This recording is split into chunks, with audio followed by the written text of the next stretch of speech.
దక్షిణ భారత రాష్ట్రాల మీద కొంతమంది ఉత్తర భారత ఉద్యరగాళ్లకు చిన్న సూపు ఉంటది. అసలు దక్షిణ భారతదేశ పోలు మనుషులే కానట్టు, మనోళ్లకు టాలెంట్ లేనట్టు, వాళ్ళే గొప్పోళ్ళు అన్నట్టు చేస్తుంటారు బడవేగాళ్ళు. అయితే వాళ్ళ అక్కసు కడుపులున్న కుట్రలను అప్పుడప్పుడు బయట పెడుతుంటారు. ఇగో గిట్ల వాని కంత్రితనం బయట పెడుతుంటారు అవులగాళ్ళంతా.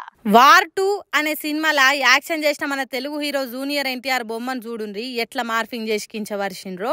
వాని బద్మాష్ తెలివిల చెప్పు, వాని తలకాయ నిండా విషమున్న బతుకుల పెండ. ట్విట్టర్ అనే సోషల్ మీడియాలో కేఆర్కే అంటే కమల్ ఆర్ ఖాన్ అనే పేరుతోని అకౌంట్ ఉన్నోడు ఇట్లా చేసిండు. వీడిట్లా పెట్టిండంటే వాడు ఉత్తర రాష్ట్రాల ఉల్ఫాగాడు అన్నట్టే కదా. ఉత్త ఫోటోను పోస్ట్ చేసుడే కాదు, వాని కడుపులున్నదంతా విషమే అన్నట్టు రాసుకొచ్చిండు.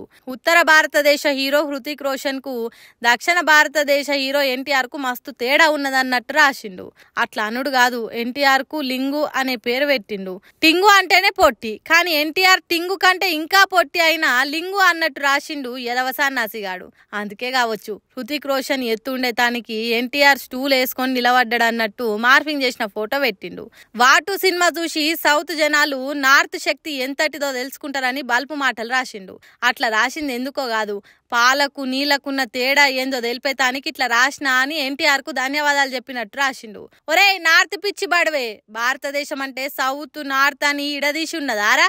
దేశమంతా ఒక్కటే, మనమంతా భారతీయులం అనేది మర్చినవారా వేస్ట్ ఫెల్లో? ఇంత బల్పు, ఇంత కండ్లకు పొగరెక్కిన మాటలు దేశాన్ని విడదీసినట్టు మాట్లాడు ఎందుకురా బద్మాష్గా? నార్త్ సౌత్ భేదాలు తీసుకొచ్చి దేశాన్ని ఏం చేద్దామనుకుంటున్నావురా హౌలేగా? సినిమాను సినిమా తీరుగా చూడాలి గాని భేదాలు చేసుడేంద్రా? తలకాయల మెదడున్నదా లేకుంటే పెండున్నదా అని పొట్టు పొట్టు తిడుతున్నారు. భారతదేశం అంతా ఒక్కటే అనే పబ్లిక్ వీని మీద ఖచ్చితంగా కేసులు పెట్టి గట్టి బుద్ధి చెప్పాలి. దేశాన్ని విడగొట్టినట్టు ఇంకెవ్వడు మాట్లాడకుండా చెయ్యకుండా అని కోరుతున్నారు. కాంగ్రెస్ పార్టీలు ఉన్న కుమ్ములాటలకు కుట్రలకున్న ముద్దు పేరు అంతర్గత ప్రజాస్వామ్యం. దాని పేరు చెప్పి పార్టీల వర్గ భేదాలు నడుస్తుంటాయి. అయితే అదొకప్పుడు, ఇప్పుడు అట్లా కాదు. కాంగ్రెస్ పార్టీ రేవంత్ రెడ్డి నాయకత్వంలో ఒక్కతాటి మీద నడుస్తుంది. ఒకటే మాట ఒకటే బాణం అన్నట్టు పార్టీల చర్చలు జరిపి ఒక నిర్ణయం ప్రకారమే అందరూ కలిసి కట్టుకున్నారు. ఇప్పుడు కాంగ్రెస్ పార్టీగా మంచిగా నడుస్తున్నదని చెప్పుకునే బీఆర్ఎస్ పార్టీలో మాత్రం పాతకాలం కాంగ్రెస్ పార్టీ తీరుగా కుమ్ములాటలతో సాగుతున్నదట. ఒకప్పటి బీఆర్ఎస్ పార్టీ తీరుగా కాంగ్రెస్ పార్టీ అయితే బీఆర్ఎస్ పార్టీ ఒకప్పటి కాంగ్రెస్ పార్టీ తీరుగా అయిందట. అవును, పొద్దున లేస్తే పార్టీల వర్గపోరు పంచాదులే నడుస్తున్నాయట. పార్టీల కీలకం అనేటోళ్ళ నడుమ కీసులాటలు నడిచి బజారుకు ఎక్కుతున్నారట.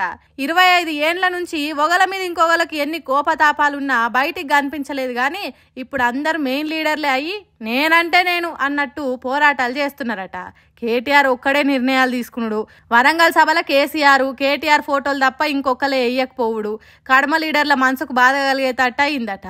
అందుకే కొందరు పార్టీ మారుతారు, ఆ పార్టీల షేరిక్ అవుతారు, ఈ పార్టీలకు జంపింగ్ చేస్తారనే ముచ్చట్లు పడుతున్నాయి. అందరికంటే ముందుగానే ఎమ్మెల్సీ కవితయే ఆ నిర్ణయాలు తీసుకుంటుందని అంటుర్రు. ఎందుకంటే 10 ఏండ్లల్లో సామాజిక తెలంగాణ అంటే అందరూ సమానంగా బతికే తెలంగాణ రాలేదని గట్టిగానే చెప్పింది. అంటే తన తండ్రి పాలన మంచిగా లేదన్నట్టే కదా, అందరూ సమానంగా బతుకుతలేరు అన్నట్టే కదా. కాబట్టి బీఆర్ఎస్ పార్టీని కాదని ఫస్ట్ బయటికి పోయేది కవితే అని అంటుర్రు. వీళ్ళిద్దరు ఇట్లా అంటుంటే హరీష్ రావు మాత్రం పార్టీకి ఎప్పటికీ కట్టుబడి ఉంటా అంటున్నారు. ఇంత జరుగుతున్నా కేసీఆర్ బయటికి వచ్చి పార్టీలో జరుగుతున్న లొల్లులను సర్దే పని చేస్తలేడు. బీఆర్ఎస్ పార్టీ ఇట్లుంటే కాంగ్రెస్ పార్టీని మాత్రం రేవంత్ రెడ్డి ఒక్కతాటి మీద నిలుపుతున్నాడు. మొన్న మాసారం పోయినప్పుడు మంత్రులంతా తన వెంటనే ఉండు, ప్రతి సమీక్ష సమావేశానికి సీనియర్ మంత్రులు ఉండు, ఒక నిర్ణయం తీసుకుంటే అందరు దానికే కట్టుబడి ఉండు నడుస్తున్నది రేవంత్ రెడ్డి నాయకత్వంలా.